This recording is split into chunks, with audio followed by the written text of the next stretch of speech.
comprendre comment une simple décélération, un choc, peut littéralement sectionner l'un de nos sens les plus primaires.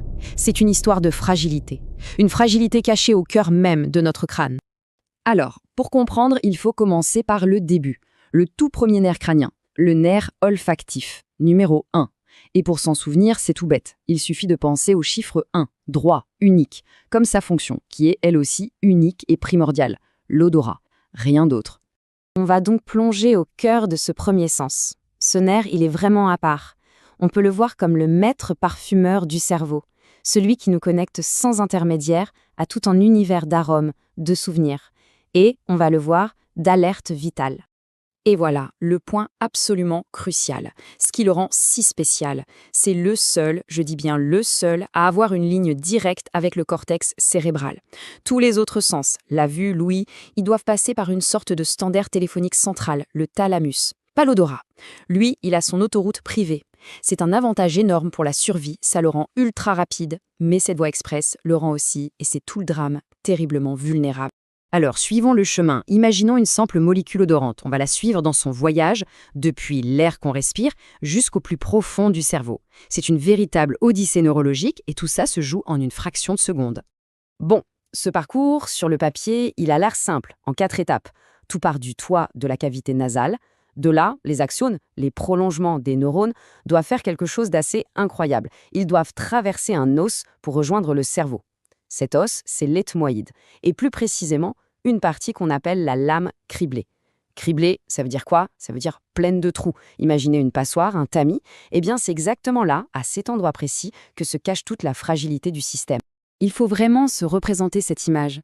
Ces axones, ils sont d'une finesse incroyable. Ils n'ont pas de grosses gaines de protection comme d'autres nerfs. Ce sont comme des fils de soie vraiment qui passent à travers les trous d'une grille métallique. Cette fameuse lame criblée. Des fils de soie à travers du métal. On sent déjà le problème, n'est-ce pas?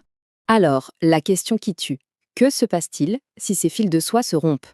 Eh bien, on bascule. On passe de la fonction à la pathologie. On entre dans un monde silencieux. Un monde sans saveur. Le monde de l'anosmie. L'anosmie, attention, ce n'est pas juste une petite nuisance. Ce n'est pas juste ne plus sentir l'odeur du café le matin. Non, c'est la perte pure et simple d'un système d'alerte qui est vital. Pensez-y, ne pas pouvoir détecter une fuite de gaz, la fumée d'un début d'incendie, un aliment qui a tourné. Perdre l'odorat, c'est s'exposer à des dangers bien réels. Et de façon assez paradoxale, la plainte qui revient tout le temps, c'est « je ne sens plus le goût des aliments ». En réalité, le goût, les 5 saveurs de base, salé, sucré, acide, amer, umami, est toujours là. Mais sans l'odorat, toute la complexité, toute la richesse des arômes s'évapore. Un bon vin, un plat mijoté, tout ça devient plat, fade. La nourriture se transforme en une sorte de bouillie insipide. Et ça, c'est un excellent mémo pour retenir à quel point l'odorat et la perception des saveurs sont liés. Mais alors? Comment est-ce que ça arrive? Comment ces fils peuvent-ils se rompre? La cause la plus fréquente et la plus brutale, c'est le traumatisme, le choc.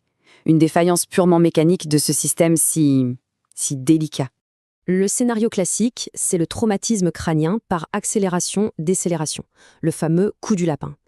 Il faut imaginer le cerveau qui flotte un peu dans la boîte crânienne, comme un jaune d'œuf dans sa coquille. Lors d'un arrêt brutal, un accident de voiture par exemple, le crâne s'arrête net. Mais le cerveau, lui, il continue sur sa lancée et vient percuter violemment la paroi osseuse. Et c'est là que le drame se produit. C'est un mécanisme fatal en 3 temps. 1. À l'état normal, les fils de soie traversent la grille. 2. L'impact. Le cerveau bouge, il est projeté en avant, mais la grille osseuse, elle, reste fixe. 3. Le cisaillement. Le cerveau en mouvement tire violemment sur les bulbes olfactifs. Et les petites fibres, ces fils de soie qui sont ancrés dans la grille, eh bien elles sont cisaillées, sectionnées net, comme si on tirait d'un coup sec sur un tissu délicat accroché à un grillage. C'est l'effet ciseau. Le pronostic, il est sombre. Dans plus de 90% des cas d'anosmie post-traumatique, la perte est définitive, permanente. Pourquoi? Parce qu'une fois que ces fibres nerveuses sont coupées, elles ne peuvent pas se régénérer à travers l'os. C'est impossible. La connexion est rompue, et c'est pour de bon. Faisons le point, une petite synthèse pour que tout soit bien clair, bien gravé dans la mémoire. C'est la clé pour une rétention maximale. Voilà le tableau clinique, simple et implacable. Le symptôme principal, l'anosmie, avec cette impression de perte de goût. La cause la plus fréquente, un traumatisme crânien, type accélération-décélération. Le mécanisme, un cisaillement pur et simple des axones au niveau de la lame criblée. Et la conséquence la plus grave, la perte d'un système d'alerte absolument vital. Toute cette fragilité anatomique, ça nous amène à une question fondamentale.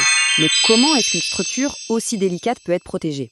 Eh bien, la toute première étape, la clé, c'est